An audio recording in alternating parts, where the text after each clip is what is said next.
What's going on, everyone? Frank Robles, Strength Equals. So today I want to talk about, I've talked about this stuff in the past, nutrition and things that I get into as my supplemental eating and overall my eating. This stuff right here, let's look at it, this is frozen raw beef liver and beef heart. I've talked about this stuff in the past, the importance of organ meats, even bull balls or orchic they call it, the beef liver, beef heart, beef brain, if you can get it. It's hard to get those things. Anyways, I know like with the hype of, I don't know his real name, but the Liver King, obviously controversy whether he's natty or not. It's not even a controversy. Of course, the man is not natural per se, but whatever, that doesn't matter. But what I do agree with him is stuff that I've always done is the eating of these organ meats because of their nutrient density, and they're helping overall health, helping out with your overall recovery for lifting, of course, okay, and keeping you strong. There's no debating their nutrient density. They're superfoods.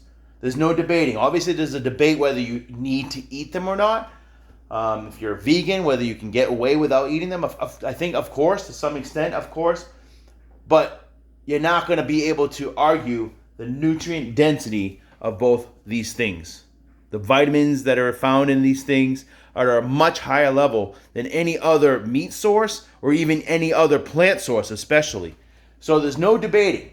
Of course, it's gross to some people, but it's not really that gross. You just got to get used to that palate of taste, okay, and you end up liking it. I do eat them, as I've shown, frozen, okay, make them into smoothies. You can eat raw stuff, you can, as long as it's coming from good, clean animals. This is from a farm that I get. It's grass-fed cows, grass-finished. It's clean stuff, okay? I've been doing it forever, never gotten sick. Maybe it's just been blessed that way. But anyways, I eat them frozen, raw, blend it up. You can do it with juice. Pineapple juice seems to work good, especially to make it a little more, I guess, easier to go down, but it does help break down the proteins and stuff like that. But I've used many other juices. I've even just used water, just get it down.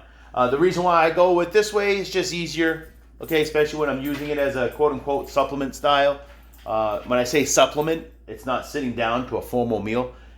So this is my supplements. This is my protein shake. Okay, so I just do it that way. Of course, you can cook them up and eat them. Still the same nutrients that is good for you. Just do that.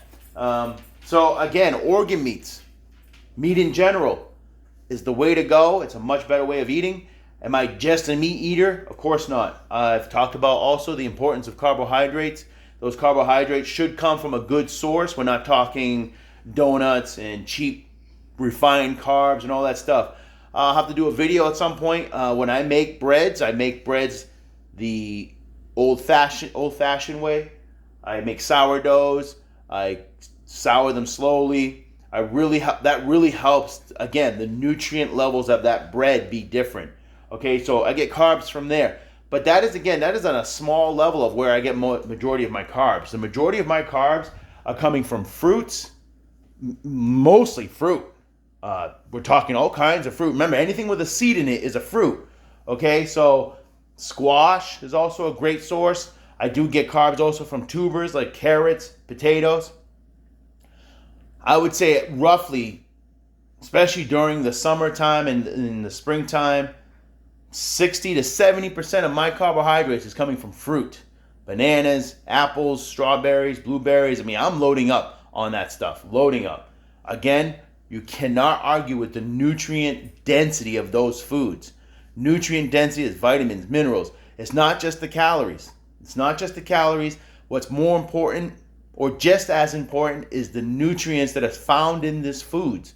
Okay? So when it comes to fruit and meat, especially these organ meats, you can't debate the nutrient density of those foods. You can't. Higher than most grains, higher than most vegetables. Okay, fruits and meat.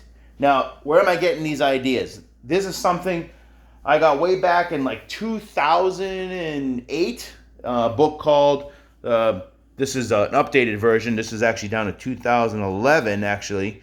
But I as far as back as 2008, it was actually an ebook. I don't believe he's around anymore. I don't see him anywhere online. Spartan Diet by Anthony Bova. Okay, score sheets.